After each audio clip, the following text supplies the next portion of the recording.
¿Escuchan bien? Buenas tardes, profe. Sí, Bueno, la verdad que tuve un problema con la máquina, discúlpenme, no me entraba, había un problema con el servidor, no sé qué pasó. Bueno, eh, ¿tienen alguna pregunta respecto de algún tema que no estén entendiendo? Algo que podamos eh, analizar antes de arrancar con la temática de hoy. ¿Están entendiendo todo? ¿Cómo van con la materia? Para hoy teníamos efectos de la quiebra, efectos personales respecto al fallido, ¿no es cierto?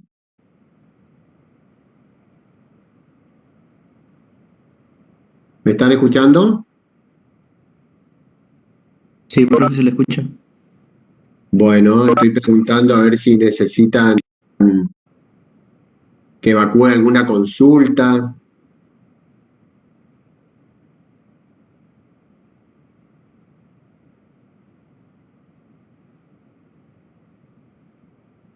Bueno, entonces arrancamos nomás con efectos de la quiebra, ¿les parece bien? Sí, profe, arrancamos. Una consulta. ¿Proceso Bueno, vamos. falencial a qué ¿Cómo? hace alusión?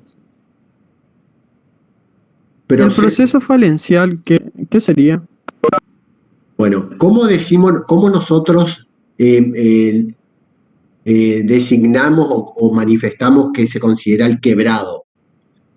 Ustedes se acuerdan, seguramente cuando dieron la parte de quiebra, habrán identificado a esta persona que se encuentra en quiebra, que se encuentra quebrado. ¿Por qué se dice que se encuentra quebrado? ¿Alguien se acuerda o no lo que dijeron?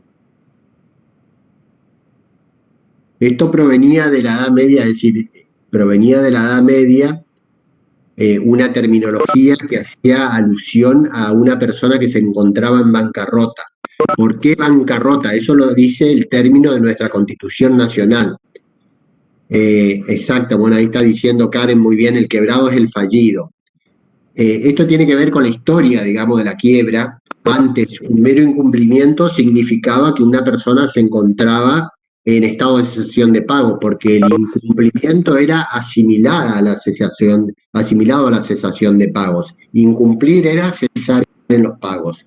Después esa terminología o ese concepto que hoy es el presupuesto objetivo de la quiebra fue evolucionando con una teoría intermedia y actualmente nuestra legislación adopta una teoría amplia que no entiende que la cesación de pago es un mero hecho jurídico, sino un estado generalizado del patrimonio. Bueno, en la Edad Media, cuando una persona incumplía con sus obligaciones, esto era en el régimen del comercio, porque la quiebra, solamente regulada por los mismos comerciantes, por las corporaciones de los comerciantes, para que poder cobrarse de su crédito, establecía que aquella persona que incumplía en sus pagos directamente entraba en cesación de pago y se quebraba, o sea, quedaba quebrada. Y a manera de sanción, lo que se hacía contra el comerciante era quebrar su banca, esa banca representativa que tenía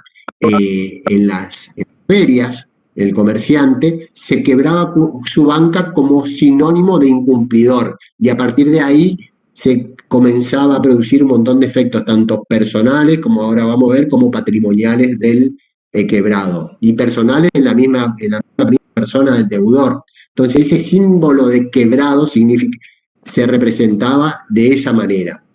Y como la quiebra tenía tantas sanciones, tanto en la edad antigua como en la edad media, donde nació específicamente su regulación, aquellas personas que incumplían las obligaciones por alguna cuestión extraña a su voluntad, lo que generalmente decidían era fugarse más allá del Tíber, decía, en el Bajo Medioevo, porque la represalia era tanto que preferían no estar presentes a ese momento. Entonces se lo denominó fallido o fugitivos. esa terminología se usa para identificar al quebrado. Ese es el origen, digamos, de esta denominación. Entonces, como dijo bien la compañera, aclaró, fallido se refiere a quebrado, o falencial es la falencia igual a la quiebra. ¿Estamos, Franco?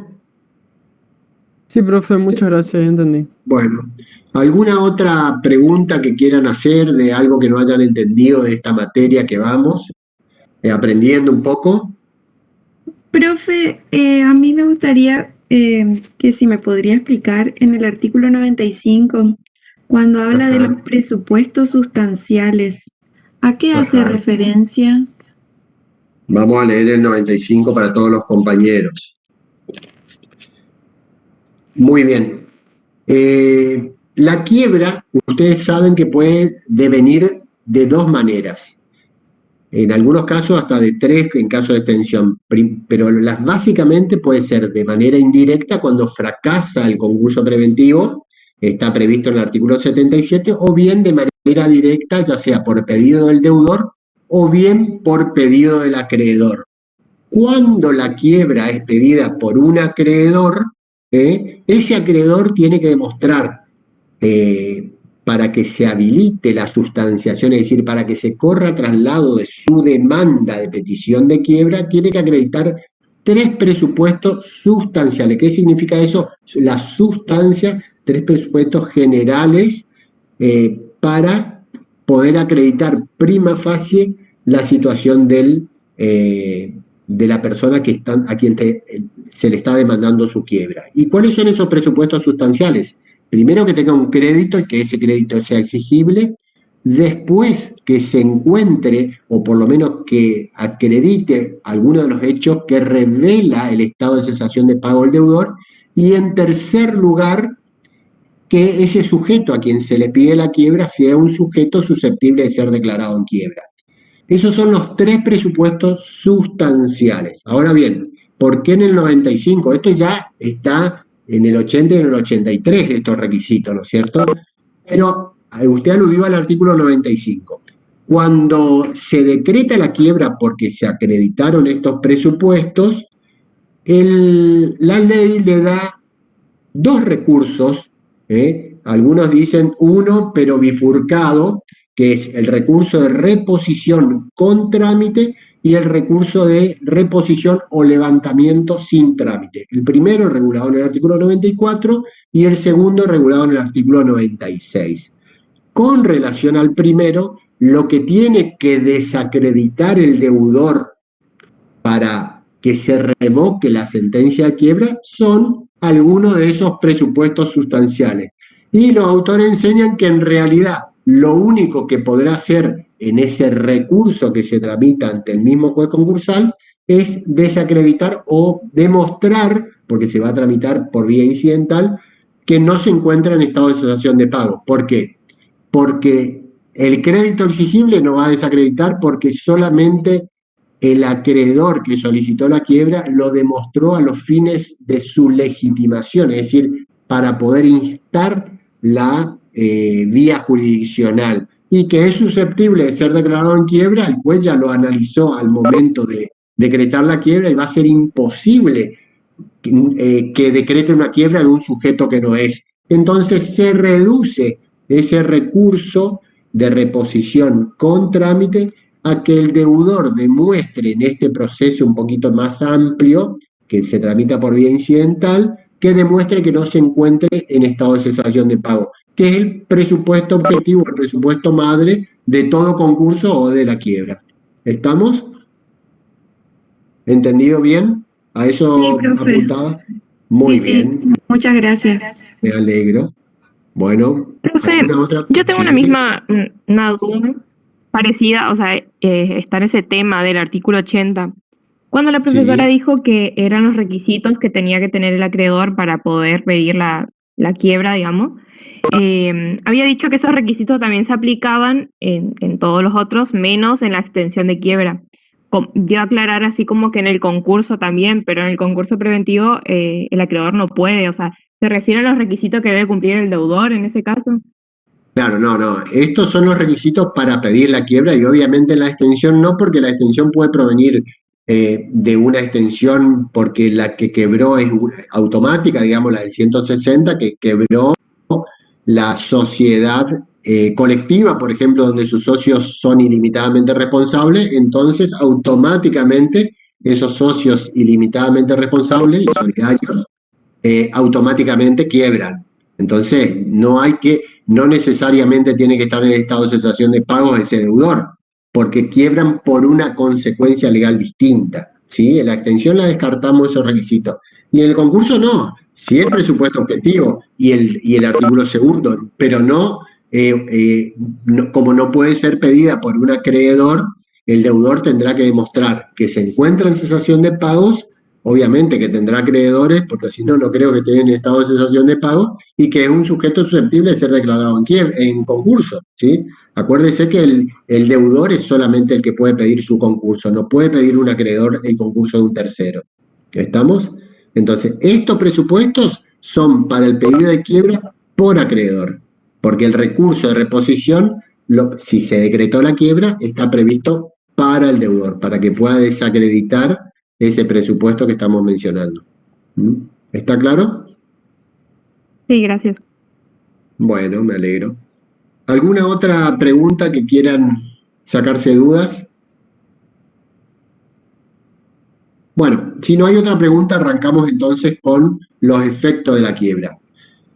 Bueno, inmediatamente de producida la sentencia de quiebra, acuérdense, ya sea por cualquier vía, ya sea la vía de extensión con respecto a esos fallidos, ya sea la vía de pedido de quiebra directa, por deudor o por acreedor, se produce una serie de efectos, digamos, que van a repercutir no solamente contra la persona deudora o contra los administradores de un sujeto de derecho de existencia ideal, de carácter, no se dice más de carácter, sino privado, sino también con relación al patrimonio. Nosotros vamos a ver estos dos grandes efectos que tiene y que lo enumera la ley.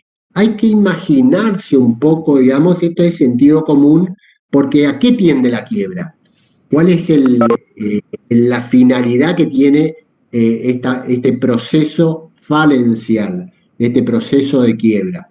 Tiene como finalidad reunir el pasivo concursal, se le llama en sentido general, reunir el pasivo concursal o falencial, es decir, determinar quiénes son los acreedores a través de un proceso que ustedes ya vieron o mediante, más que proceso, es una etapa dentro del proceso, porque acuérdense, como principio general tenemos el proceso es único, esto es una etapa, entonces se determina cuál es el pasivo y también hay que reunir el activo. ¿Por qué? ¿Qué se hace en la quiebra? A ver si alguien me ayuda. Se realizan los bienes, se venden. Muy bien, se liquidan los bienes, porque a diferencia de otra forma de prevención de la quiebra, de soluciones que había en otras leyes, no se reparten los bienes entre los acreedores, sino lo que se hace es, como en la ejecución individual que hemos visto en una de las primeras clases, se liquidan los bienes y con el producido de los bienes se paga a los acreedores que solicitaron y que se le verificó el crédito, en orden al privilegio que tienen. Y ahí sí juega, digamos, todo el régimen legal de privilegio que regula nuestra ley. Ese cuentito es la quiebra.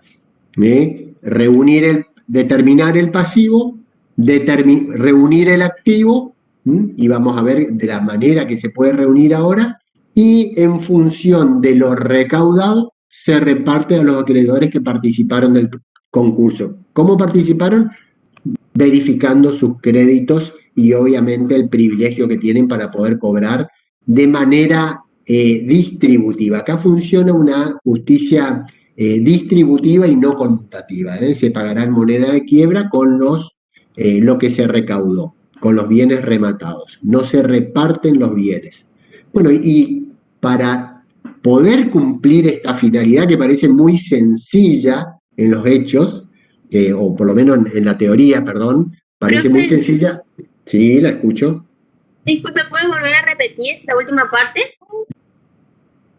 Bueno, no me acuerdo la última parte. Bueno, para poder cumplir esta finalidad de liquidar el activo y pagar a los acreedores que se presentaron a verificar, esto parece una finalidad muy sencilla. Es decir, parece en teoría, parece muy sencillo rematar los bienes y pagar a los acreedores. Pero es muy engorroso, porque se tienen que cumplir trámites, digamos, bastante burocráticos que alongan o prolongan mucho los procesos de quiebra. Donde la función de la sindicatura, es decir, ustedes, futuros síndicos, contadores, será primordial porque tienen una cantidad de funciones y una cantidad de deberes y compromisos que señala específicamente la ley que tienen que llevar a cabo, porque son los liquidadores de la quiebra. Más allá de quien venda, es decir, que se llamarán enajenadores, ustedes tienen que cumplir una serie de funciones para reunir ese activo, poder que los enajenadores lo vendan y después con el producido hacer un proyecto de distribución en orden a los privilegios de los acreedores que se presentaron a verificar.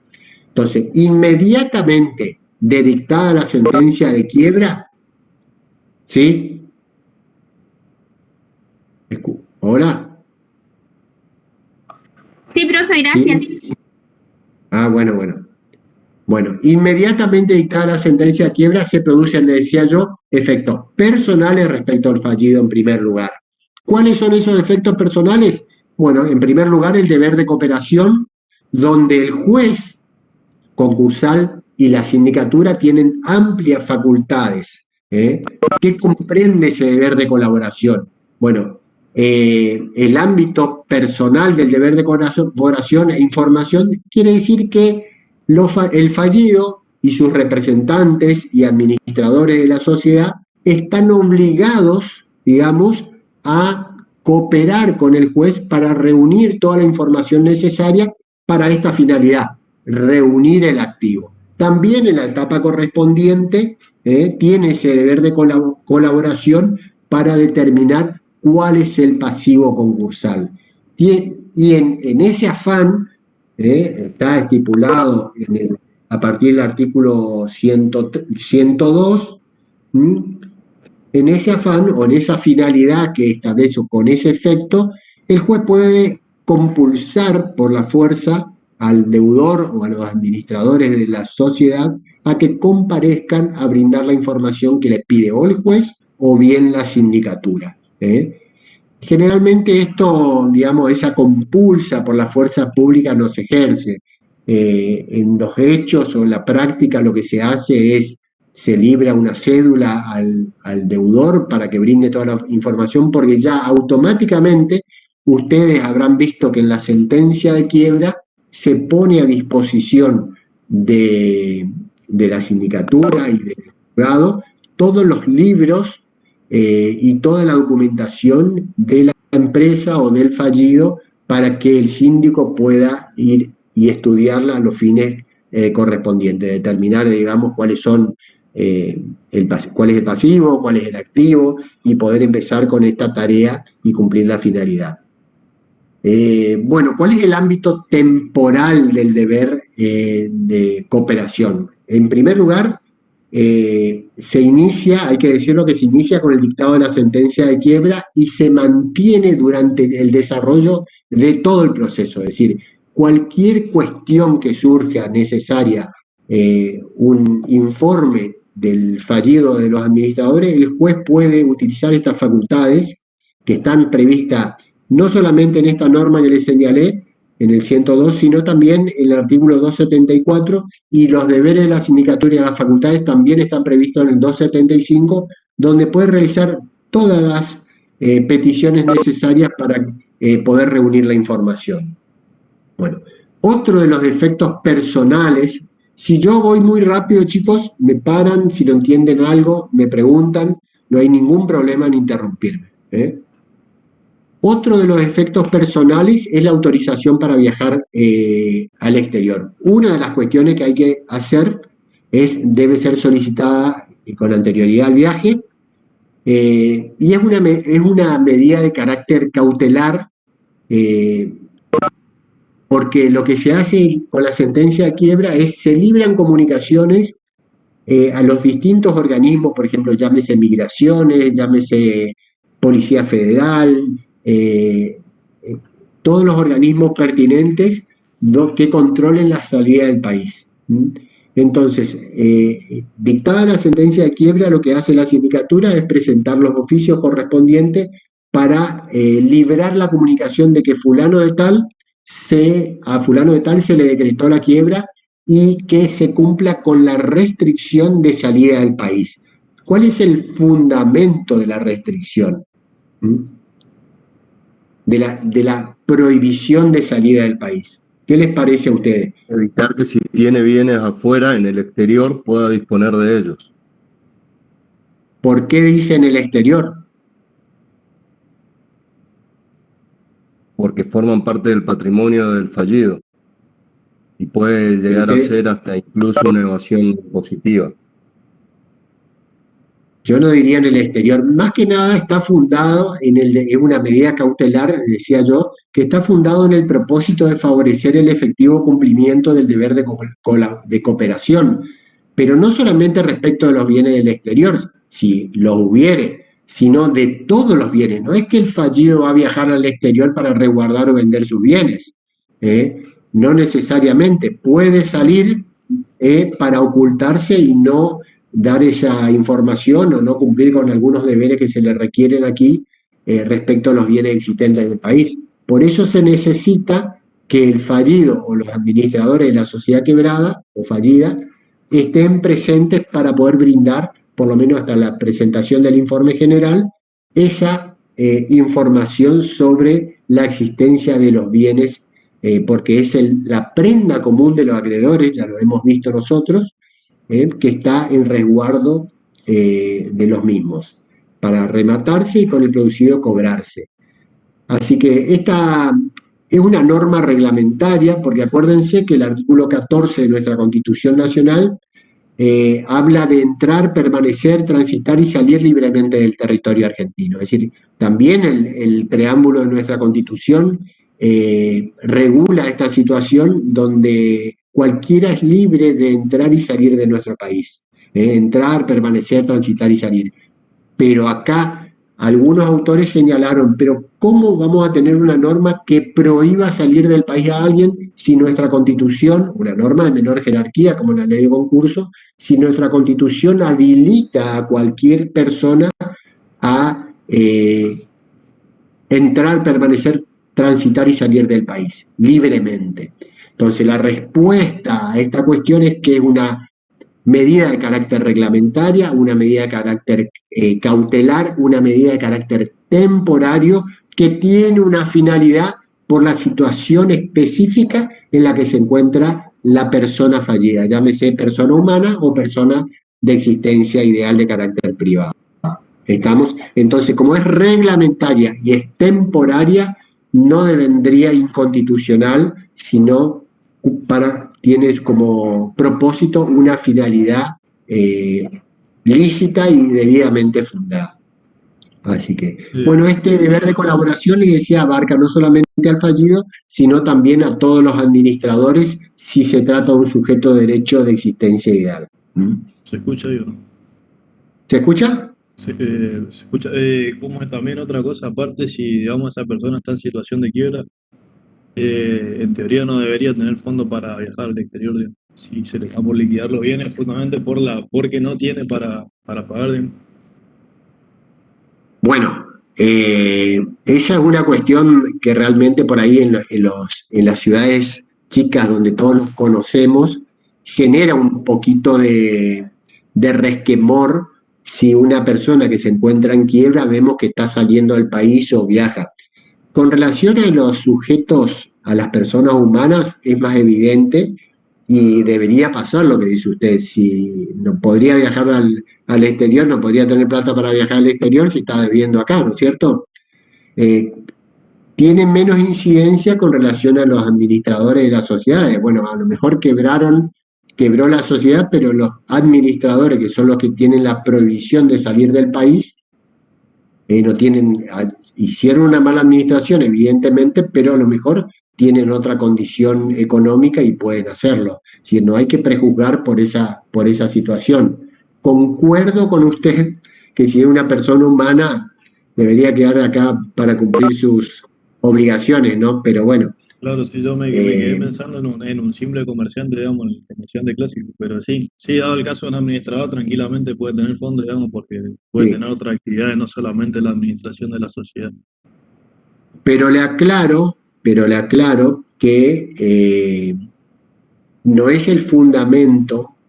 Si vamos a, nosotros hemos tenido, yo trabajé en un juzgado concursal 10 años de secretario y hemos tenido pedidos de autorización de viajes al exterior de personas humanas, antes se llamaban de existencia visible, que requerían salir del país. Y no puede ser un argumento decir, usted no puede viajar, ¿cómo va a tener plata para viajar si no puede pagar sus deudas? Lo que hay que ver es si se lo necesita acá para que presten el deber de colaboración. Obviamente que los acreedores lo primero que piensan es en el razonamiento que usted ya recién hizo. ¿Cómo va a salir el país si no tiene para pagar acá los acreedores, ¿cierto? Pero no es un fundamento que pueda utilizar el juez para denegar la autorización. La denegatoria tiene que provenir de la necesidad de que esté el fallido aquí en el lugar donde se decretó la quiebra para prestar la cooperación pertinente que se le está requiriendo. Hay una disposición específica de la Dirección Nacional de Migraciones, que es la 914, yo lo invito a buscarla, que establece o que regula algo específico con relación a las interdicciones. Yo la tengo acá en la computadora. Lo que ocurrió era que existían comunicaciones, como les decía recién yo, existían comunicaciones que quedaban, lo que se llama en el aspecto jurídico sine die, es decir, quedaban registradas sin avisarse de que había cesado la restricción de salida del país. Por ejemplo, se comunicaba cuando se dicta la sentencia de quiebra, yo les dije que el síndico presenta un oficio dirigido a Migraciones, a Policía Federal, a Policía Aeronáutica, es decir, a todos los organismos fronterizos, y se comunica la provisión, o sea, el decreto de quiebra de fulano de tal, con su identificación, y se comunica la interdicción de salida del país. Ese oficio no tenía fecha, o generalmente no se pone con fecha. Y acuérdense que la ley establece un ámbito temporal hasta la presentación del informe general. Entonces quedaba, y ocurría que personas humanas o bien administradores de sociedades pretendían, después de años de estar quebrados, pretendían salir y aún rehabilitados ya, pretendían salir del país. ¿Qué ocurría? Se encontraban en la aduana, cuando hacían migraciones, que tenían esa restricción y decían, pero yo me quebré hace 10 años, 15 años, y todavía seguían con esa restricción. Entonces, obviamente que la Dirección Nacional de Migraciones no dejaba salir a esa persona porque había una orden judicial.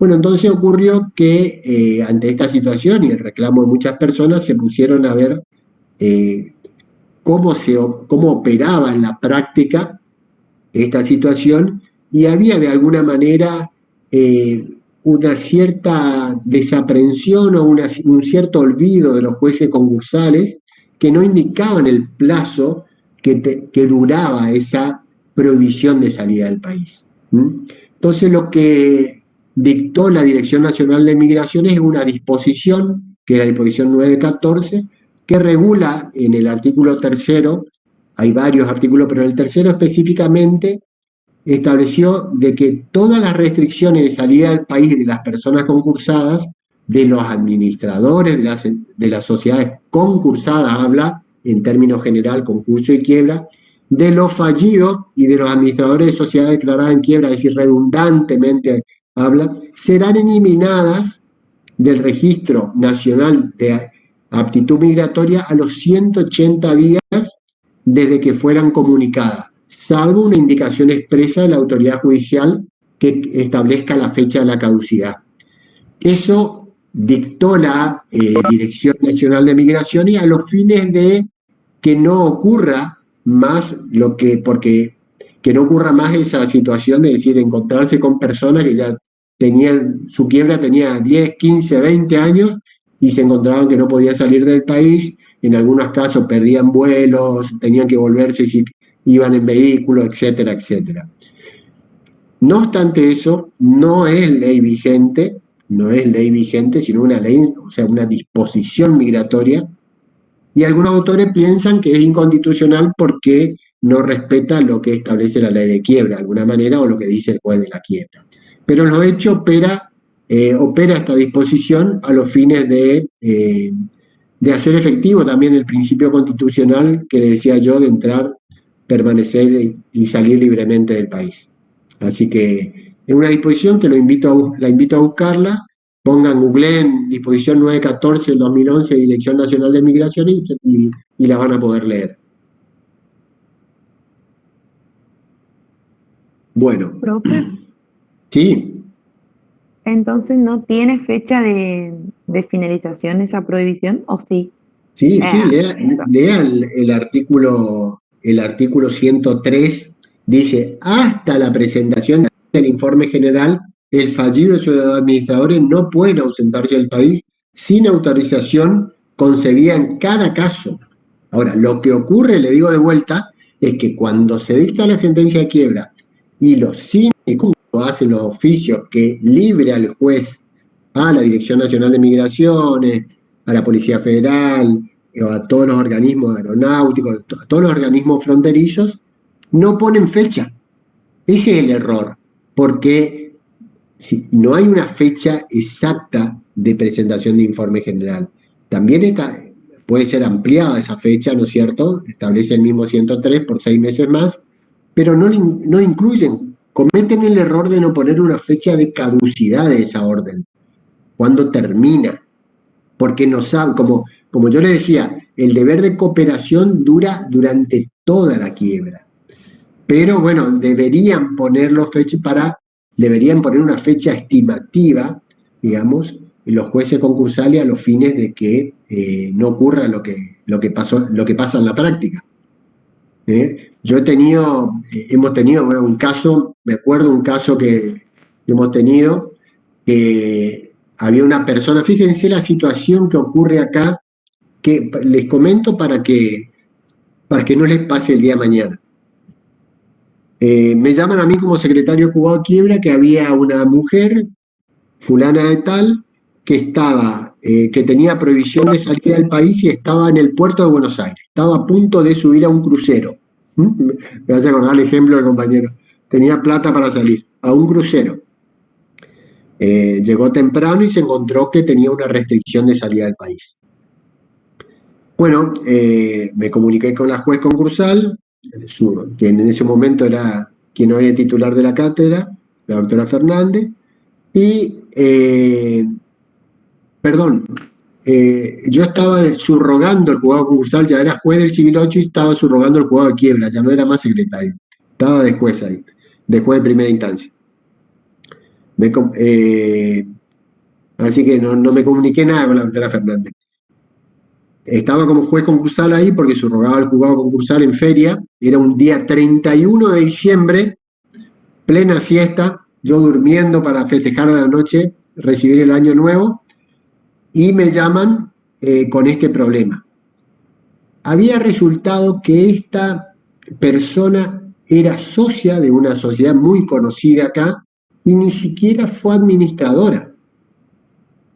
Pero el síndico, cuando libró las comunicaciones, cuando hizo el oficio, y el juez cuando libraron las comunicaciones, establecieron la restricción de salida del país respecto de los socios y no de los administradores. Fíjense qué error cometieron, porque ahí hay que tener mucho cuidado, obviamente que hicimos una autorización, en ese momento, era hace mucho tiempo ya, libramos un fax a la Dirección Nacional de Migraciones pertinente y y dejamos sin efecto esa restricción y pudo viajar esta mujer. Pero nos encontramos con esa situación, que ni siquiera era administradora, estaba registrada, era la primera vez después de la quiebra de la sociedad que salía del país, y ni siquiera era administradora. Y lo que establece la ley es la inhabilitación, este otro efecto de la quiebra, respecto del fallido y de los administradores, pero no de los socios. Entonces hay que tener especial cuidado para cuando hacen las comunicaciones y respecto de quiénes las hacen a las inhabilitaciones, ¿no es cierto? Así que, bueno, pudimos solucionar el problema, por suerte la mujer viajó. Pero son detalles que hay que tener en cuenta. Bueno, seguimos entonces. ¿Qué otro efecto personal respecto del fallido? Esta norma que estamos analizando, hay que analizarla, el 104 hay que analizarla conjuntamente con el 238, que es que el fallido conserva la facultad de desempeñar tareas artesanales, profesionales o en relación de dependencia. Pero hay que tener, digamos, en cuenta lo que establece el 238, que dice, además de los efectos previstos en esta ley o en leyes especiales, el inhabilitado no puede ejercer el comercio por sí o por interpósita persona, ser administrador, gerente, síndico, liquidador o fundador de sociedades, asociaciones mutuales y fundaciones. Este es el principio general. No obstante, lo que permite el 104 es conservar aquellos oficios, aquella profesión o aquel trabajo en relación de dependencia. Pero la norma general del efecto personal es el 238. Y la norma que permite, digamos, como excepción, desempeñar las tareas, porque el fallido no está sujeto a, no es un muerto civil, como mal se lo llamó, puede seguir desempeñándose en sus tareas profesionales o ejercer algún oficio o algún empleo que tenga, porque, o si no, se lo ata de pie y mano. Entonces, este efecto del desempeño de profesión tiene que mirárselo conjuntamente entre el 238 y el 104. Entonces, porque este artículo, el fundamento, digamos, de la permisibilidad de que pueda trabajar, está previsto en el artículo que el derecho a trabajar, a ejercer industria lícita y a ejercer el comercio. Ahora bien, no va a poder ser administrador, obviamente, se lo inhabilita por el término de 1 año porque demostró un desempeño incorrecto, porque llevó a su administradora a quebrar o él mismo quebró, ¿sí? Si fue administrador.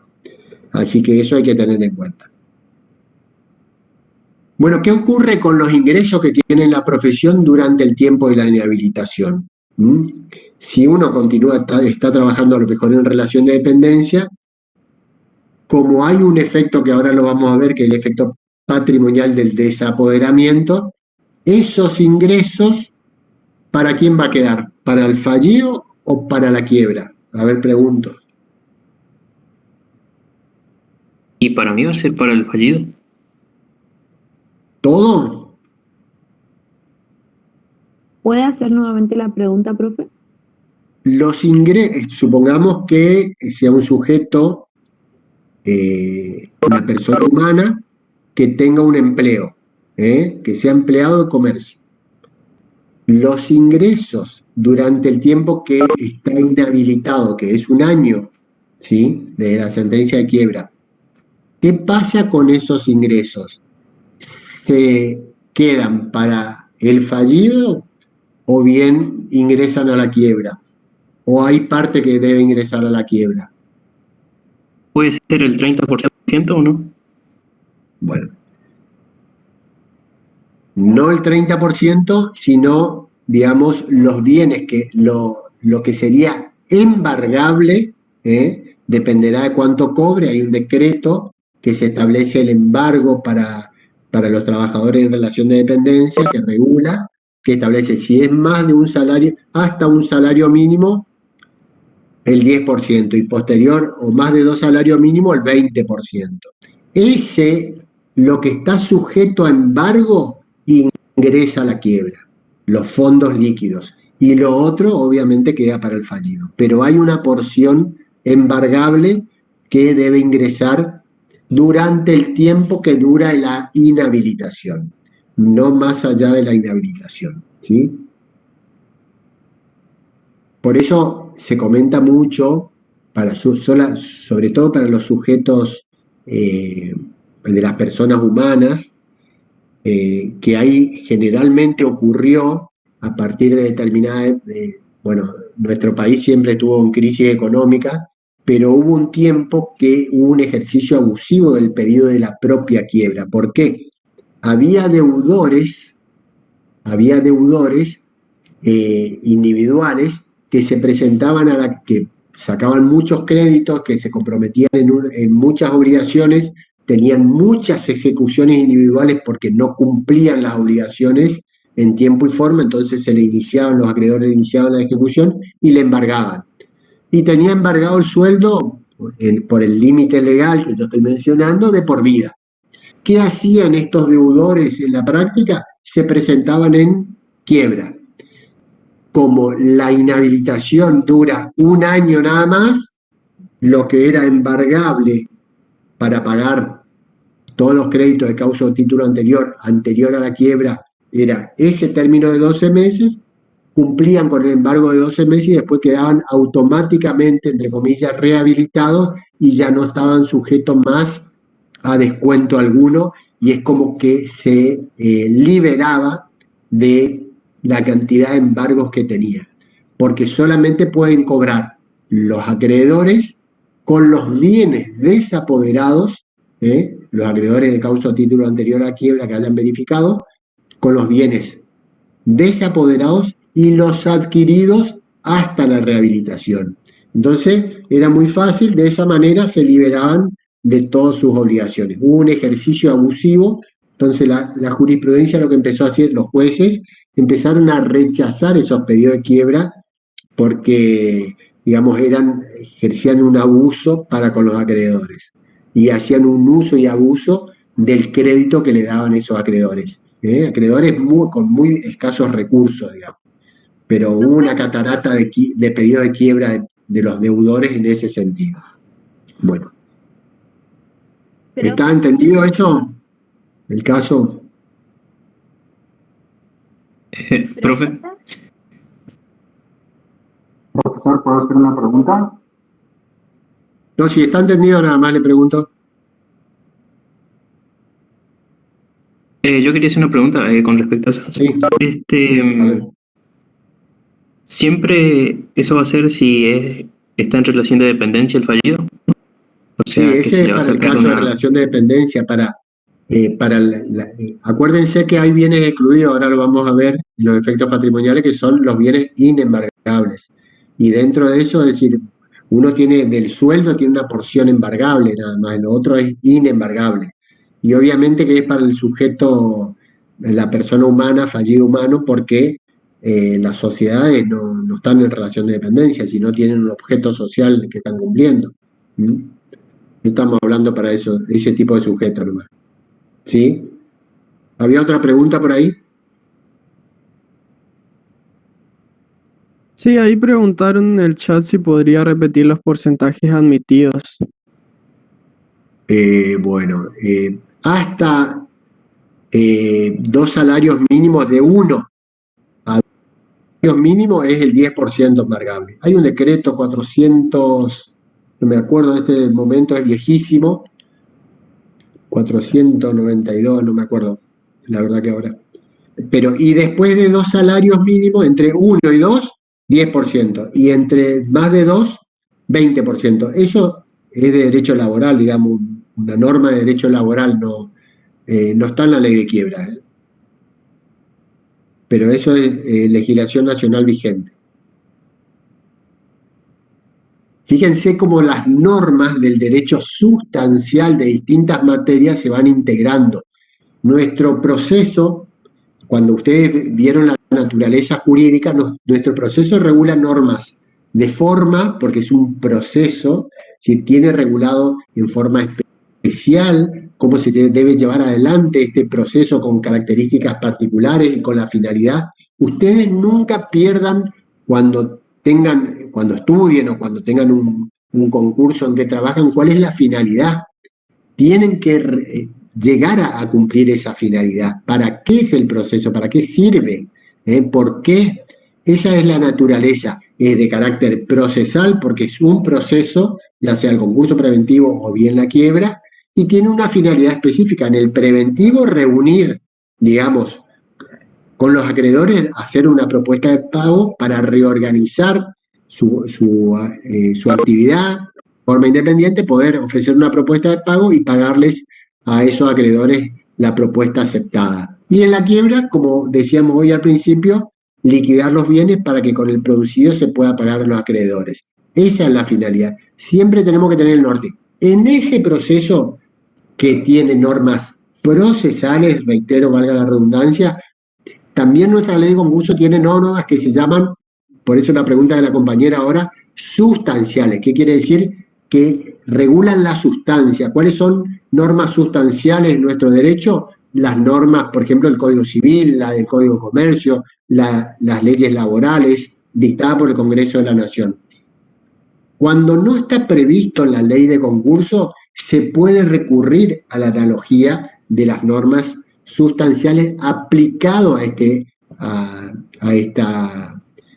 al proceso concursal o falencial, ¿sí?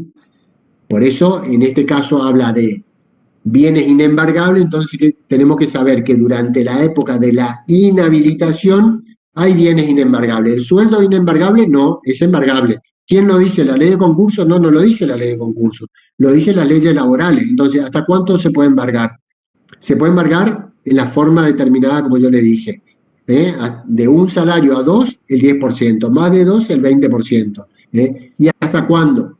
Eso lo dice la ley de concurso, hasta la rehabilitación. ¿Cuándo se produce la rehabilitación? Un año después, dura un año la inhabilitación. Entonces después está rehabilitado, ya no se puede embargar más, ¿sí? Entonces fíjense cómo se van integrando las distintas disposiciones para cumplir la finalidad específica de nuestra materia. Es todo una especialidad esto. Bueno, con relación a las deudas posteriores a la quiebra en cuanto a los efectos personales, los créditos generados con posterioridad no deben recurrir a la quiebra, solamente porque el fallido continúa, digamos, de alguna manera su actividad, trabajando, puede generar deudas, continúa trabajando. Después del tiempo de rehabilitación, digamos, los bienes ya que adquirió ya no ingresan más a la quiebra. Entonces, puede generar nuevas deudas. Esos acreedores no ingresan. Solamente, acuérdense que tienen que verificar en la quiebra los acreedores de causa o título anterior, no los posteriores, ¿sí? Bueno, después vamos a saltear directamente el tema de la muerte o incapacidad del fallido, que hay una cuestión ahí de un juego entre el juicio sucesorio y el juicio falencial. Vamos a ir directamente, porque pasa el tiempo, a los efectos patrimoniales de la quiebra. Lo primero que hay que decir con relación a los efectos patrimoniales es que la sentencia de quiebra tiene efecto para todos y cobra ejecutoriedad inmediata a su dictado, sin necesidad de una notificación, una publicación o acto alguno. Entonces, desde el momento mismo que el juez firma la sentencia de la quiebra, declara, esa era la naturaleza que habrán visto cuando vieron el artículo 88 de la sentencia de quiebra, declara y constituye en un estado a un sujeto, llámese persona humana o persona de existencia ideal de carácter privado. Entonces, se produce este efecto que es el desapoderamiento, es un efecto jurídico propio que implica la separación del fallido de la administración de sus bienes y la pérdida de la posibilidad de administración y de disposición de los bienes que en ese momento se los desapodera de pleno derecho. Aunque hay que aclarar conserva la propiedad de esos bienes. Lo que hace es automáticamente la ley, desde el mismo momento en que se dicta la sentencia, es desapoderarlo. No es el efecto material de ese desapoderamiento que es, la ley habla de pleno derecho, van a escuchar qué quiere decir de pleno derecho, es un efecto jurídico que opera del mismo momento en que se decreta la quiebra, para que establecer un punto de partida, ¿no es cierto? Entonces, desde ese mismo momento, el fallido ya no puede administrar más nada, ni puede disponer de sus bienes, ¿sí? Más allá de que conserve la propiedad. ¿Sí? ¿Me querían hacer alguna pregunta? Chicos, les voy a pedir que si hay preguntas en el chat me las lean, porque yo no puedo estar con las dos cosas, no puedo estar leyendo mientras voy hablando. Así que por favor, si hay preguntas en el chat, me interrumpen y me las leen. Bueno, ese es el efecto patrimonial de desapoderamiento. Ahora, ¿cómo opera este desapoderamiento? Esto hay que leerlo directamente para entender el desapoderamiento con el artículo 177. La materialidad de este desapoderamiento se lleva adelante con la incautación de los bienes. ¿Sí? Es cuando se toma más que nada la posesión de esos bienes, se lleva adelante un inventario de esos bienes y se toma posesión de los mismos. Esa es la materialidad, pero eso es un efecto que van a ver más adelante que se llama incautación. Por ahora tenemos que comprender que desde este mismo momento en que se declara y constituye a una persona en estado de quiebra, se produce ese desapoderamiento, que les vuelvo a reiterar, es un efecto jurídico, que importa la separación del fallido de la administración y de la disposición de sus bienes.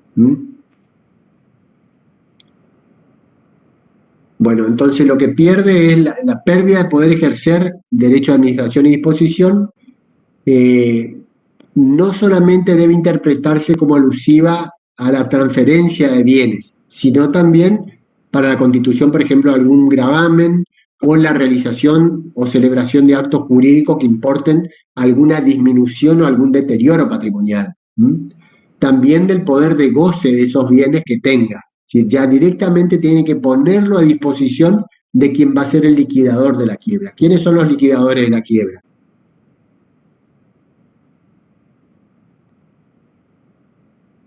¿Quiénes son los liquidadores de la quiebra? Pregunto. A ver, ¿alguien me puede decir? ¿Profe? El síndico y ¿quién más?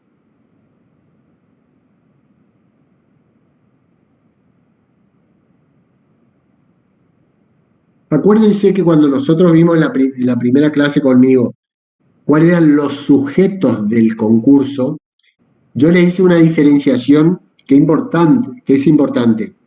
Esa diferenciación fincaba en que cuáles son, por un lado, los sujetos susceptibles de ser declarados en concurso o quiebra, y por otro lado, qué sujetos actúan en el proceso falencial, o el concursal o la quiebra.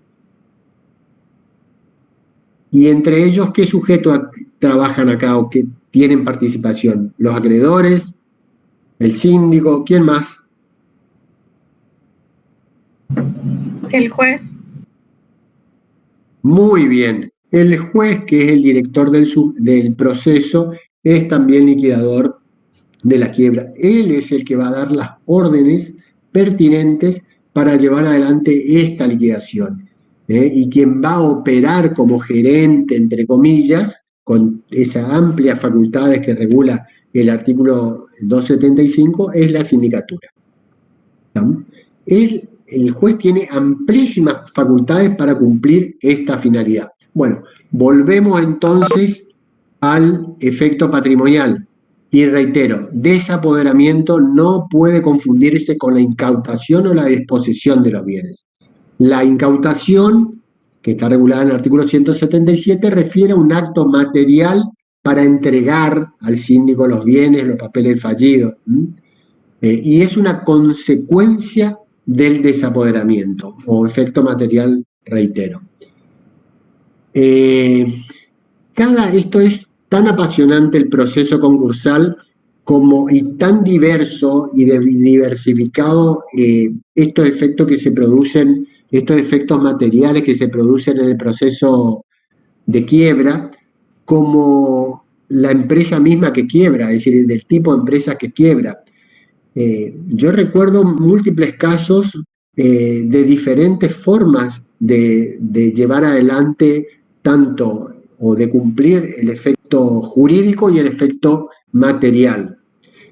Inmediatamente que se dicta la sentencia de quiebra, se produce este efecto de impedimento de disponibilidad y de administración de los bienes, y lo que tiene que hacer el juez es designar a una persona que vaya a hacer un inventario de los bienes para después entregárselo al síndico en esa famosa incautación que nosotros estamos mencionando. Y todo dependerá de la actividad que realicen. Imagínense cómo debe ser el inventario de un club de fútbol, cómo debe ser el inventario de un supermercado, cómo debe ser, y la toma de posesión, ¿no es cierto?, que debe realizar la sindicatura. ¿Cómo debe ser el inventario y la toma de posesión de esos bienes para administrarlo de un sanatorio? Imagínense la diversidad de cuestiones que se presentan en la práctica, y todo dependerá del rubro o de la empresa que quiebre. Por eso ustedes tienen que estar preparados con la currícula de grado que tienen que estar preparados para ubicarse, digamos, en cómo deben cumplir esa manda judicial tan importante porque cómo se debe cumplir el desapoderamiento, la administración y disposición de esos bienes. Un ejemplo, en una oportunidad, esto sí me había enviado la juez de quiebra, yo era secretario, quebró un instituto de salud mental que estaba en una zona céntrica acá en Resistencia, y tuvimos que ir a hacer el inventario de los bienes y a tomar posesión y a ponerlo en posesión, al síndico de todos los bienes que administraba. ¿Ustedes consideran que un síndico, contador público, está preparado para llevar adelante la administración de un instituto de salud mental donde estaban personas con capacidades diferentes?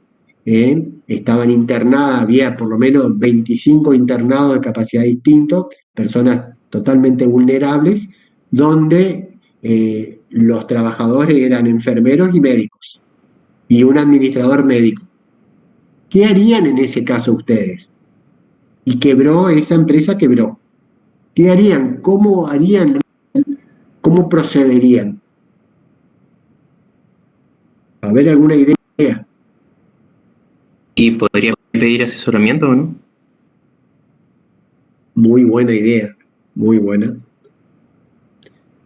Bueno, fíjense, acá se había ordenado tomar posesión. Obviamente solicitamos la colaboración de quienes estaban en ese momento, porque encima en el Poder Judicial no hay peritos, digamos, que a lo mejor estén inscriptos para desempeñar esta función.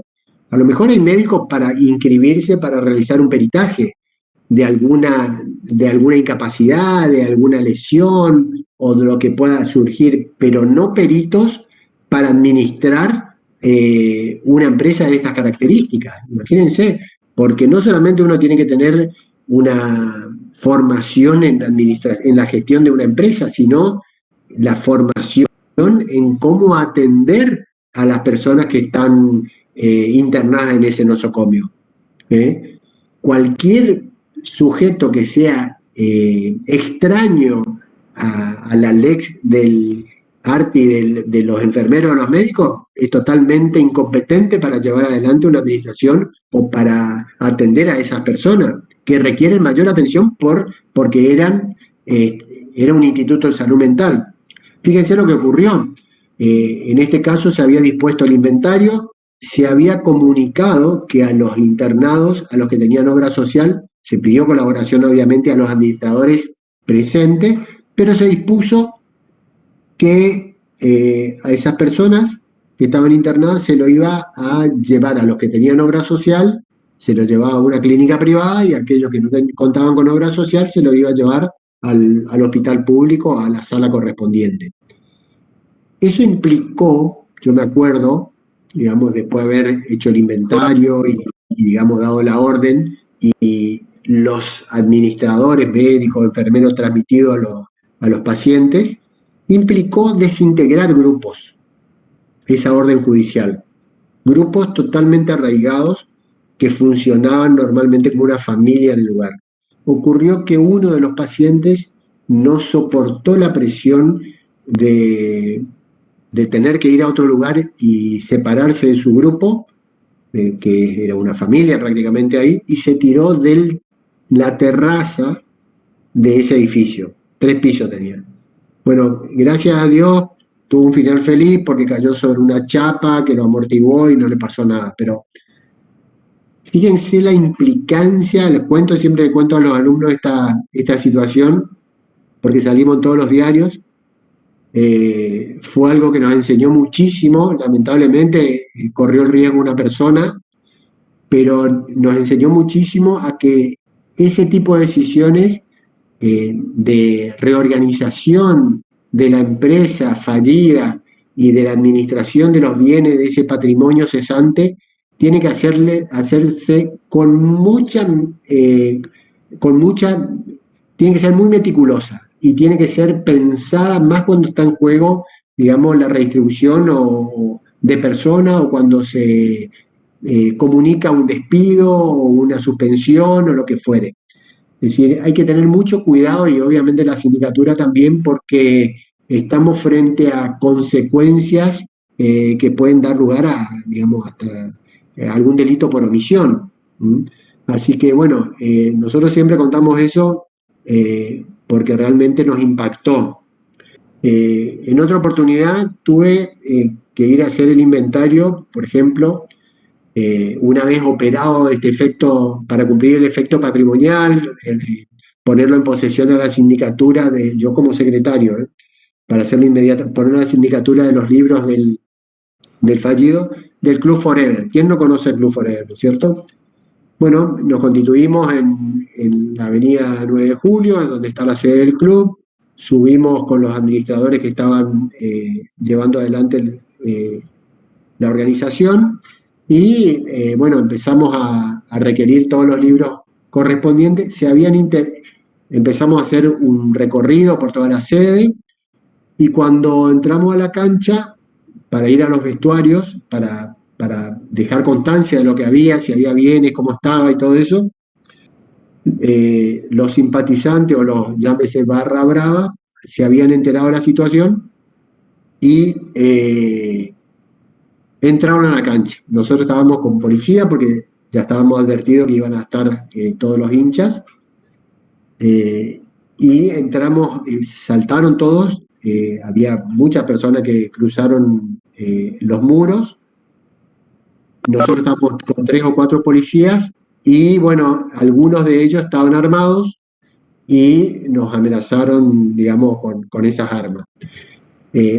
Otra de las situaciones impredecibles que puede transitar un síndico, digamos, que no se da cuenta, más allá de que tiene amplias atribuciones de solicitar la fuerza pública, el acompañamiento o todas las medidas de seguridad que considere pertinentes, pero son situaciones que escapan a la previsibilidad, digamos, a lo mejor, o uno no se imagina, pero hay que tenerlas en cuenta para primero que nada, preservar su integridad psicofísica y después, digamos, para cumplir bien la función. Pero son detalles extremos que le comento como para que vean, digamos, cuántas cuestiones hay que analizarlas al momento de llevar adelante estos actos jurídicos para el cumplimiento de una finalidad propia que es tomar posesión de los bienes para después liquidarlo y pagar a los acreedores. No es tan sencillo. Por eso uno dice, hay un artículo del 217 que dice, todo el proceso de quiebra tiene que terminar en 4 meses. Y es causal del mal desempeño de las funciones del juez y no lo hace. Pero fíjense todas las cosas que van pasando en el medio y todas las cosas que ocurren para reconstruir el patrimonio del fallido y para poder rematarlo y pagarle o licitarlo para venderlo y pagarle a los acreedores. Por eso es que dura tantos años y por eso es tan complejo este proceso. Así que, bueno, son dos experiencias que le transmito como para que presten atención el día de mañana si ejercen la sindicatura o colaboran con la misma para que tengan en cuenta la importancia de estas cuestiones. Bueno, con relación a estos efectos, el fundamento jurídico del desapoderamiento no es otro que el patrimonio es la prenda común de los acreedores. Nosotros lo hemos visto en la primera clase, cuando dijimos que nuestro Código Civil hoy regula como principio que que lo establece expresamente, tanto en el 242 como en el 743 del Código Civil y Comercial, que el patrimonio es la prenda común de los acreedores. Entonces, el desapoderamiento no importa una expropiación de los bienes, tampoco la transferencia de dominio ni la incapacidad patrimonial del deudor, porque el fallido no pierde el dominio de los bienes, la propiedad no la pierde, pero se le priva de los atributos esenciales de esa propiedad que es la administración y disposición. Y bueno, la tenencia, en este caso, tenencia, no posesión, porque uno posee para conservar después la propiedad. La tenencia pasa a manos del síndico y a la dirección del director del proceso, que es el juez. ¿Desde cuándo se aplica? Dijimos que el desapoderamiento se aplica desde el momento de la sentencia que es declarada, no tiene una aplicación inmediata, de ejecutoriedad inmediata, porque la sentencia de quiebra es ejecutiva, ipso iure, se llama de pleno derecho, es decir, no requiere firmeza, no requiere publicidad, no requiere notificación, no requiere inventario de bienes, ni tampoco la incautación ni la registración de ningún tipo de bien. Es decir, que si es un inmueble, no se pone el inmueble en propiedad de la quiebra o de los acreedores, no conserva la propiedad del deudor y se van rematando los bienes y quien lo adquiera cambiará a su favor la propiedad. Bueno, seguimos entonces.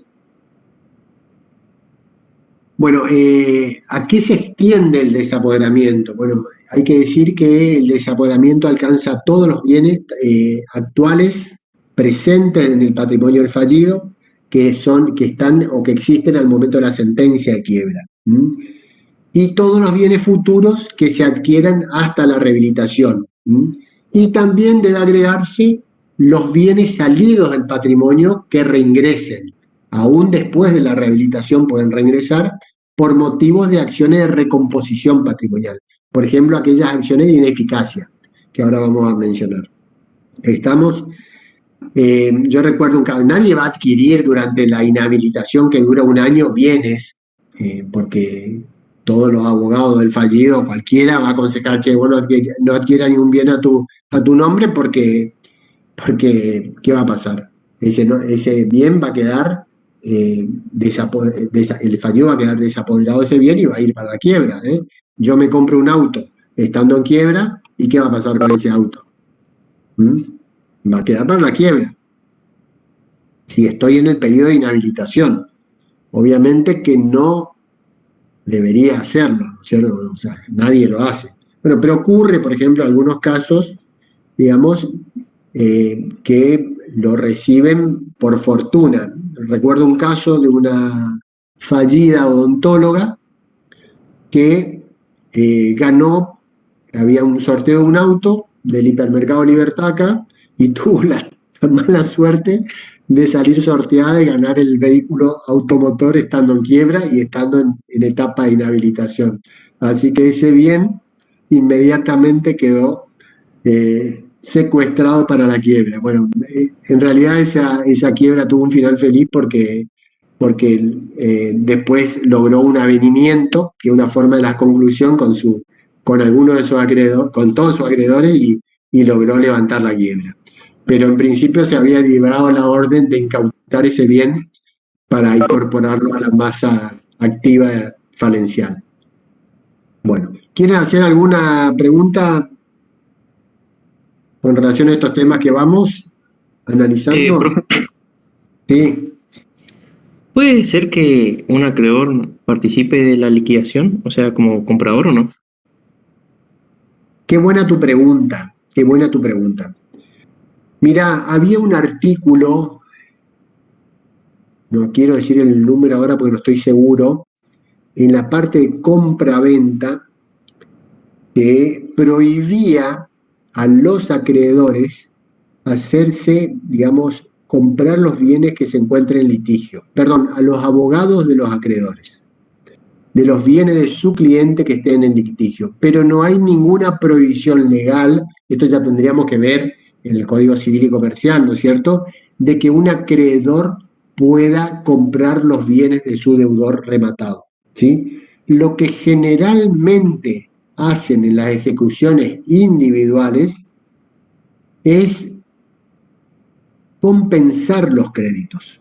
Supongamos que vos me ejecutás a mí porque yo tengo una deuda contigo de 100.000 pesos y me rematás mi vehículo. Vos lo que podés hacer es en el remate comprar ese, o sea, ser el adquirente, ganar la puja del remate, comprar ese bien y compensar esa deuda. Es decir, vos serás mi deudor y mi acreedor y se compensa hasta la suma menor y pagás el remanente. Pero ya te cobrás de esa deuda. Y en la ley de concursos, lean el artículo, a ver si recuerdo, 130, que dice: la compensación solo se produce cuando se ha operado antes de la agregación de quiebra. ¿Qué significa eso? Que una vez, si se compensó en la ejecución individual y está operada, no hay ningún problema de que se cobre de esa manera el crédito al acreedor, pero no puede hacerlo posteriormente si compra un bien de la quiebra, ¿sí? ¿Por qué? Porque supongamos que compre, como vos bien hiciste la pregunta, acá ya este artículo 130 te da la respuesta que sí puede comprar, compre un bien del fallido rematado, no puede compensar porque no lo hizo antes de la quiebra. ¿Por qué no puede compensar? Porque no se puede cobrar la totalidad de su crédito en desmedro de un principio vacilar del proceso concursal. ¿Cuál es? ¿Cuál es el principio que hago alusión? ¿Cómo? De igualdad puede ser. Exactamente. Si yo cobro todo, dejo a todos los otros acreedores sin cobrar. Por eso es que esta forma de extinción de las obligaciones, que es la compensación, no opera en la quiebra. ¿Estamos? Pero muy buena la pregunta, ¿eh? Me gustó la pregunta porque da lugar a decir todo esto.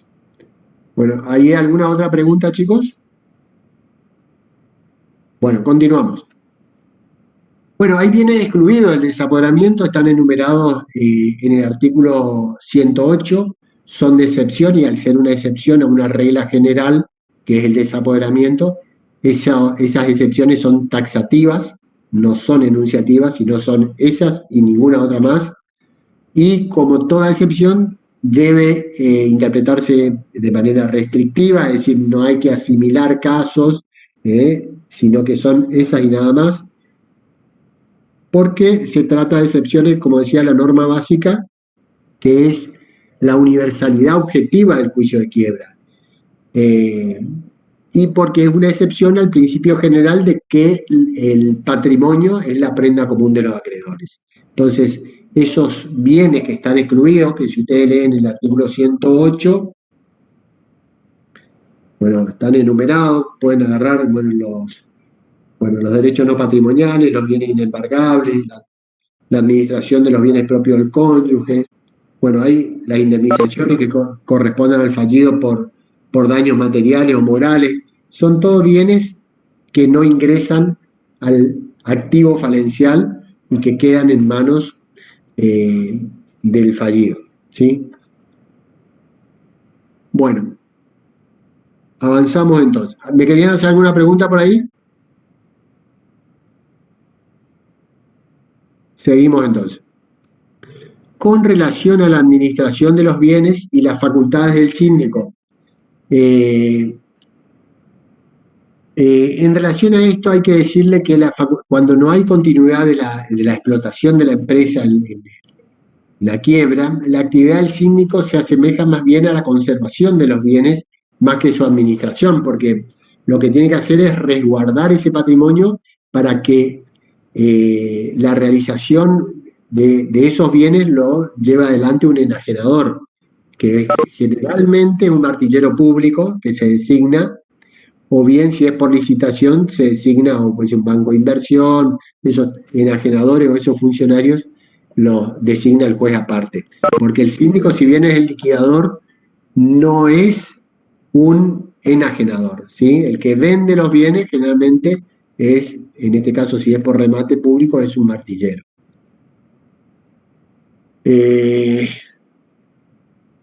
Hay casos especiales donde el síndico sí vende, que son los bienes perecederos o aquellos bienes de dispendiosa conservación, o que producen un perjuicio al mismo deudor conservarlos. En esos supuestos, sin requerir autorización judicial o requerirla inmediatamente, puede llevar adelante esa liquidación. Supongamos en la quiebra de un supermercado hay bienes perecederos, bienes vencidos o próximos a vencer, que se tienen que vender inmediatamente. Entonces no hace falta ahí requerir autorización para llevar adelante esos bienes, porque esos van a ser ingresos para la masa activa a los fines de pagar a los acreedores, ¿sí? Si no, se perjudica tanto a los acreedores como al mismo deudor. ¿Sí? Y la disposición de los demás bienes se realiza siempre por orden del juez, por autorización del juez. Bueno, seguimos entonces. La segunda parte del artículo 109 regula la ineficacia de los actos realizados por el fallido después de decretada la quiebra, justamente en protección del acreedor. Nosotros decíamos que el desapoderamiento opera de pleno derecho en el momento de la quiebra, pero aquellos actos que ha realizado el deudor después de la quiebra son ineficaces de pleno derecho, es decir, que son inoponibles a los acreedores. Si vende, por ejemplo, el fallido algún bien de su propiedad, ese acto, esa venta va a ser ineficaz para los acreedores, no va a tener efecto, no va a tener oponibilidad, se va a tener que reingresar ese bien a la quiebra para venderse si hay una persona que compró esos bienes, bueno, tendrá que reclamarle en moneda de quiebra lo que pagó, pero de ninguna manera puede obtener esa propiedad de los bienes porque el fallido estuvo desapoderado del momento de la sentencia de quiebra. Esos actos no son nulos, sino son inoponibles, ¿sí? Inoponibles a los acreedores del fallido. De esta manera se asegura que el patrimonio se mantenga inmutable para hacer efectivo ese principio del patrimonio, la prenda común de los acreedores. Y quedan comprendidos todos los actos jurídicos que se puedan llevar adelante. Bueno, con relación a la legitimación que habla el artículo 110, el fallido, en virtud del desapoderamiento, ya carece de la legitimación. ¿Qué es la legitimación? Es la facultad para intervenir en juicios donde la relación procesal tiene por objeto lo referido a cualquier administración, disposición o usufructo de los bienes sujeto al desapoderamiento. Entonces tiene como propósito esa pérdida de legitimación, esa pérdida de seguir actuando en defensa de sus bienes, de seguir facultado actuando en defensa de sus bienes, tiene por propósito evitar que el quebrado pueda valerse de alguna manera del litigio para disponer de sus bienes. Bueno, y se refiere a esta pérdida de legitimación respecto de toda la masa activa de los bienes. No obstante eso, la ley es elástica en ese sentido, que le permite intervenir en los juicios atinentes a la composición de la masa pasiva, por ejemplo, en la verificación, en una revisión, puede hacerse parte en esos incidentes para defender su derecho. Acuérdense que no pierde la propiedad de los bienes, y para discutir de alguna manera esa incorporación que pretenden a los acreedores, que no son verdaderos acreedores porque se le ha pagado o porque no se le debe lo que solicitaron. Entonces, en ese sentido, el fallido puede hacerse parte en esas etapas del proceso de verificación tempestiva o bien en una etapa tardía o en una etapa de revisión. ¿Sí? ¿Me hablaron? Bueno, escucho un ruido por ahí, entonces pregunto. Bueno, este principio de ilegitimación o falta de legitimación de la persona fallida para actuar respecto a los bienes desapoderados cede en casos excepcionales en que la actuación del síndico no se asegure o no se permita suficientemente la debida defensa de los intereses del concurso. Hay muchas veces que la sindicatura no puede o no contesta o no se apersona, entonces el fallido en defensa de esos bienes que no pierde la propiedad, reitero, puede intervenir, se le da residualmente alguna participación para que ejerza esos derechos y esa defensa. Es muy difícil muchas veces también ocurre en los procesos concursales que el fallido quiere intervenir pese a que la sindicatura ejerce su derecho, pero no lo ejerce a lo mejor como él pretende. Pero bueno, es difícil dar esa participación a contestar vistas, a planteos que realizan los acreedores o a proponer pruebas en determinados tipos de procesos o testigos. Entonces, hay una confluencia de defensas ahí que es difícil de manejar para el juez concursal. O, por ejemplo, requiere medidas conservatorias que no son suficientes las solicitadas por el síndico.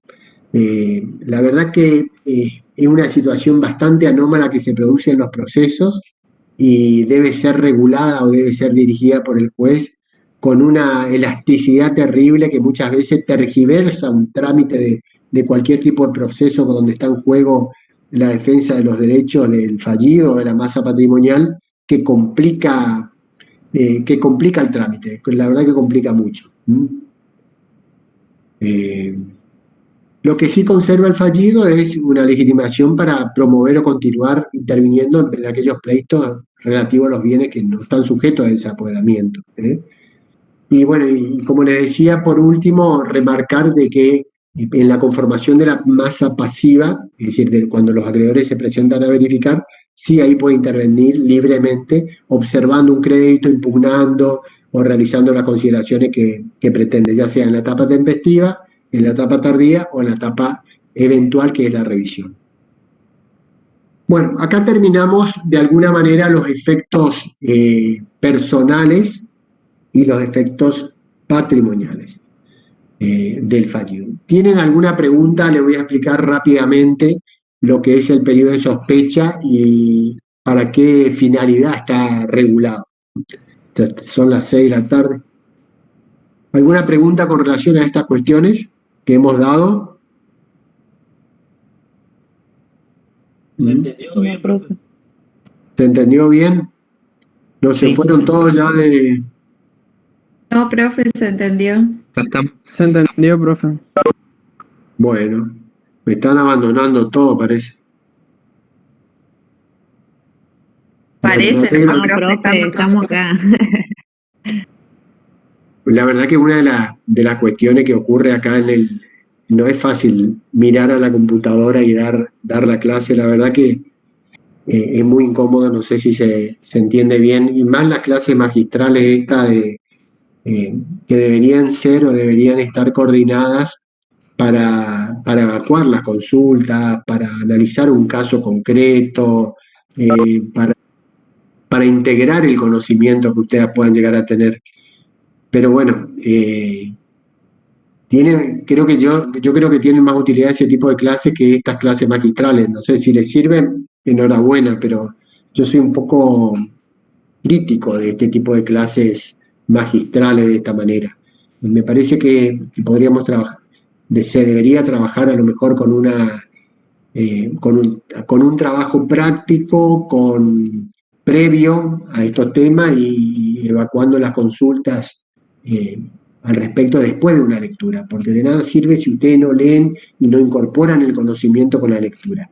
Eso ya está probado científicamente que hoy ya es bueno el aprendizaje memorístico, pero el significativo es el que predomina en las enseñanzas universitarias y el aprendizaje de razonamiento es el que más sirve, y el análisis de casos para descubrir las cuestiones uno mismo es lo que más le va a servir en la práctica, pero no una clase magistral. Una clase magistral sirve después de haber incorporado esos conocimientos de alguna manera. Pero bueno, vamos al periodo de sospecha y los efectos sobre actos perjudiciales a los acreedores. Fíjense el título, que está regulado a partir del artículo 115, es periodo de sospecha y efectos sobre los actos perjudiciales a los acreedores. La ley regula lo que se llama periodo de suspecto o periodo de sospecha, que es el lapso incluido entre la fecha que se fija judicialmente como inicio de la cesación de pago y la fecha de la sentencia de quiebra. El periodo, la sospecha o el periodo en que se sospecha no puede retrotraerse más de 2 años contado de la sentencia de quiebra, o en caso de quiebra directa, o desde la presentación del concurso preventivo en caso de quiebra indirecta, ¿sí? A los efectos, y esto es muy importante, a los efectos previstos en esta sección, en la sección tercera, que es los efectos de los actos perjudiciales al acreedor. Aunque la verdadera fecha de inicio de pago fuese más antigua. ¿Qué significa esto? La fecha inicial de la cesación de pagos debe ser determinada por resolución judicial. El juez tiene que fijar la fecha en que a criterio del mismo tuvo inicio la situación de insolvencia al fallido, ininterrumpidamente mantenida hasta la declaración de quiebra. Puede, y escuchen bien esto, puede haberse iniciado más allá de los 2 años de la sentencia de quiebra o no. Porque la retroacción máxima de los 2 años, y acá está la clave, es al solo efecto de la operatividad de las ineficacias falenciales de determinados actos. Estamos, reitero, cuando el juez, en realidad, cuando ustedes en el informe general indiquen la fecha en que se inicia la cesación de pagos, para eso tienen que dominar el concepto de cesación de pagos, tiene que ser la fecha real, la que se produjo, que puede ser 10 años para atrás, o puede ser 1 año para atrás, o puede ser 1 mes para atrás. ¿Sí? Ustedes deben informar la fecha en la cual el fallido cayó en insolvencia e ininterrumpidamente se mantuvo hasta la sentencia de quiebra. ¿Estamos? Esa es la que tienen que indicar. ¿Y cuál es la que tiene que fijar el juez? La misma real, probada la que ustedes mencionan, porque el primer consejo está en el informe general. Después puede formarse incidente para probarse, puede cuestionarse. De hecho, está prevista la observación al informe general y a la fecha informada por la sindicatura.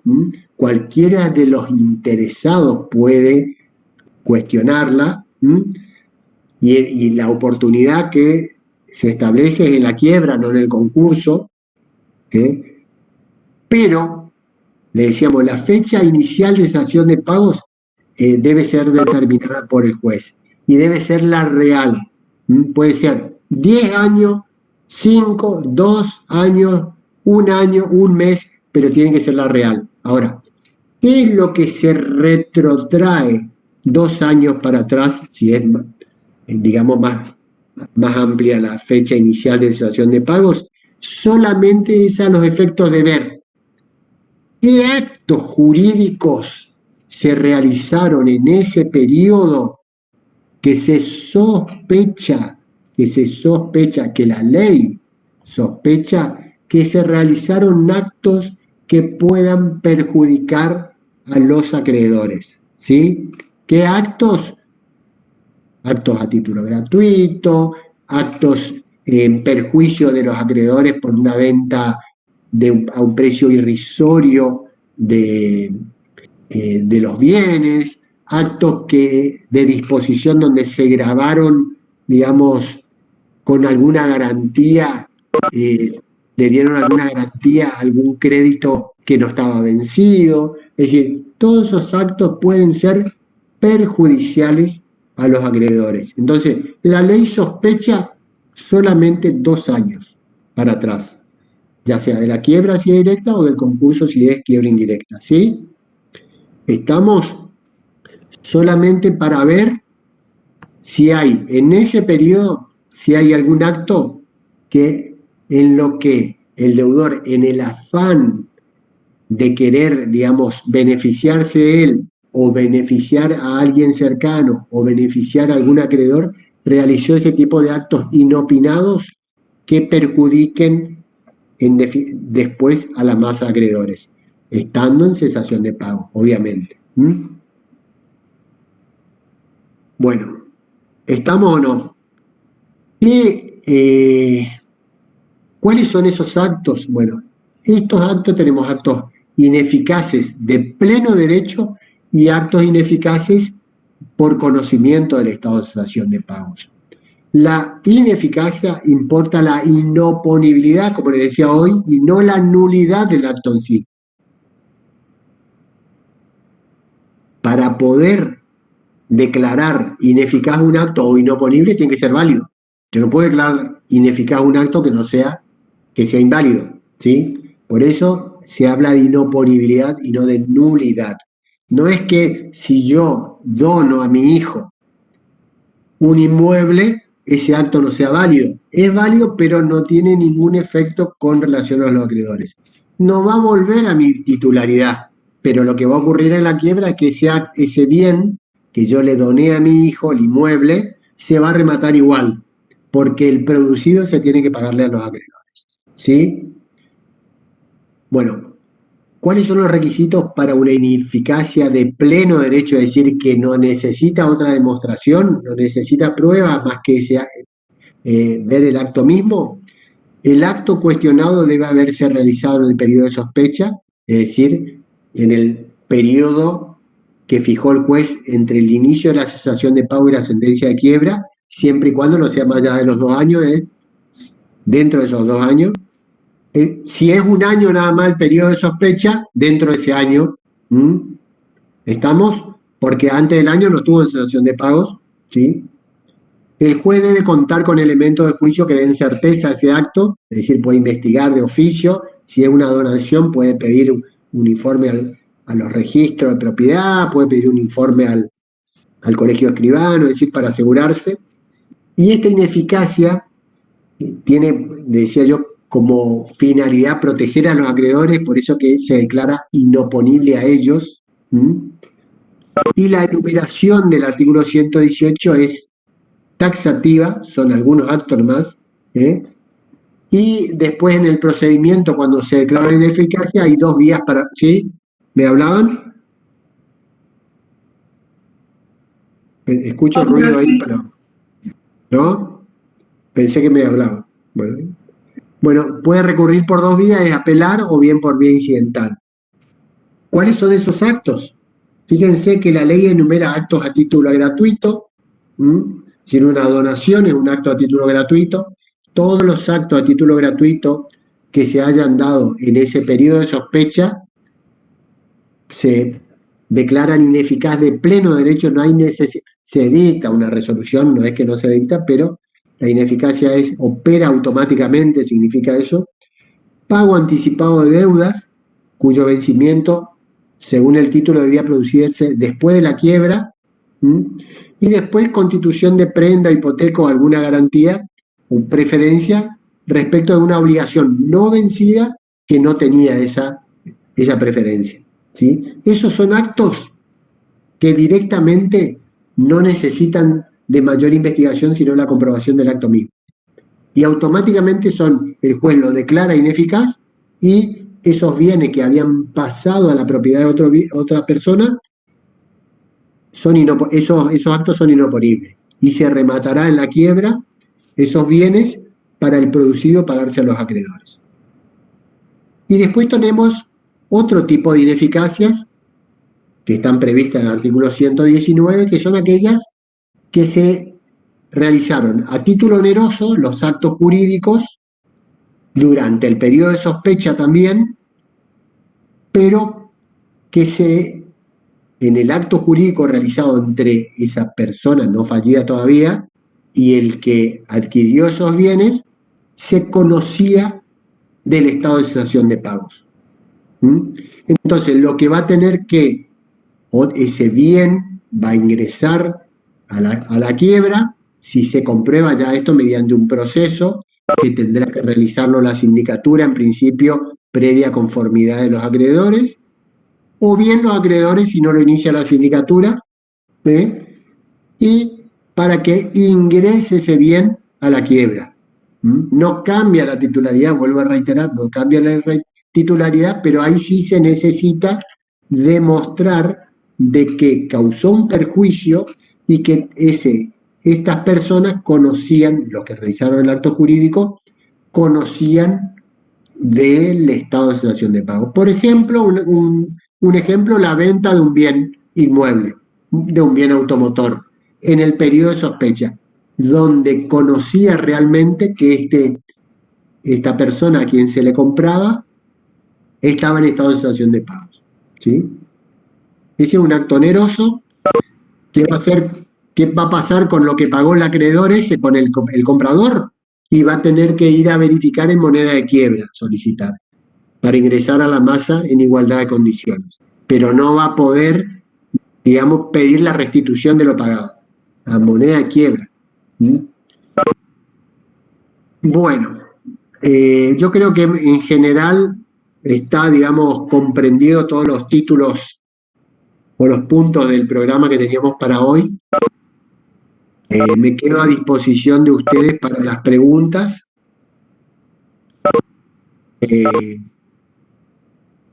Antes que se vayan todos, quedo a disposición para cualquier pregunta que quieran realizar. Y si no hay preguntas, podemos concluir la clase. Profe, una consulta para cerrar la idea. Cuando hablábamos de la fecha real para la sospecha, en el periodo de sospecha. Fecha real del inicio de la cesación de pagos. ¿A qué nos referíamos con la fecha real, tipo cuando se realizó el incumplimiento? No. Vos tenés que determinar cuándo. ¿Me escuchás o no? Vos tenés que determinar cuándo fue el inicio, el inicio, no en una fecha exacta, puede ser un mes, puede ser una quincena, puede ser una fecha exacta, puede ser una etapa, un periodo, en que el deudor entró en estado de cesación de pagos. Por ejemplo, se pueden ver a través de incumplimientos sostenidos e ininterrumpidamente se mantuvo ese estado generalizado del patrimonio que no pudo hacer frente a las obligaciones exigibles. Yo ya te dije, puede ser 10 años antes, o puede ser 1 año antes, o puede ser 3, 2, lo que sea. Pero vos lo que tenés que verificar como síndico ahí es que a lo mejor en febrero del 2015, esta persona empezó a vender bienes, empezó a vender bienes de su patrimonio en forma, digamos, rápida, a un precio de los bienes que no era real, no era del mercado, empezó a incumplir las obligaciones, no pagaba sus impuestos. Es decir, por un estado generalizado del patrimonio, vos ves que estaba en cesación de pagos. Y eso se mantuvo ininterrumpido durante todo el tiempo hasta que quebró. Esa es la fecha real. Ahora, la mayoría de las veces no coincide con el periodo de retroacción de 2 años. Es más vieja. Porque los deudores generalmente lo que hacen es aguantar hasta último momento para presentarse en concurso o bien aguantan los pedidos de quiebra, los dilatan o pagan a veces que le pidió la quiebra y van directamente negociando o refinanciando las otras deudas, ¿sí? Y prolonga la agonía un montón de tiempo. La mayoría de las veces supera los 2 años. Pero ahora, lo que ocurre es que la ley fija un periodo de retroacción de 2 años nada más para declarar ineficaz determinados actos, ¿sí? Pero vos tenés que fijar la fecha real. Pero sabemos que en ese periodo de 2 años solamente se tienen que ver, se van a analizar qué actos se hizo que puedan caer en ineficacia, ¿sí? También puede ocurrir, y ha ocurrido, que el deudor entró en cesación de pago y pidió el concurso, y pasó un mes nomás de la cesación de pago. Bueno, se verá en ese mes qué actos pudieron existir que sean ineficaces y cayó en quiebra después. ¿Estamos? ¿Está comprendido, Franco? Sí, profe, muchísimas gracias. Bueno, ahí entendí. no, por favor. ¿Alguna otra pregunta? Profe, ¿va a abrir el foro? Sí, hagan preguntas en el foro y vamos respondiendo. Entro al foro. Como no estaba a Muchas cargo, no gracias. entraba apenas. No hay ningún problema. Gracias, profe. No, por favor. Si no hay más preguntas, damos por concluida la clase. Muchas gracias. Hasta luego. Gracias, profe. Hasta luego. Luego. Gracias, profe.